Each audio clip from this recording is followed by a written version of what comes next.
কোনো সন্দেহ নেই, আমায় বলতে হবে না, আপনারা সবাই জানেন আজকের খেলার টার্নিং পয়েন্ট কি। Turning point Ravichandran Ashwin, mankading Jos Buttler, within the spirit of the game কিনা, violating the spirit of the game, রুলসের মধ্যে কিনা, এগুলো নিয়ে আরও আলোচনা হবে, বিস্তর আলোচনা হবে, গোটা আইপিএল জুড়ে আলোচনা হবে।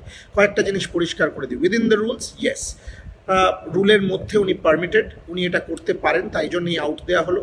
স্পিরিট অফ দ্য গেম কিনা, পারহ্যাপস নট। ওয়েন মর্গান বলছেন এতে ভবিষ্যতের ইয়াংস্টারদের জন্য কি লেসন লেখে গেলেন রবিচন্দ্রন অশ্বিন, মানতে পারা যায়।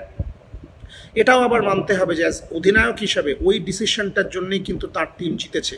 তাই আমার মতে গেম চেঞ্জিং মোমেন্ট তো ওটাই, স্পিরিট কিনা আপনারা বলুন।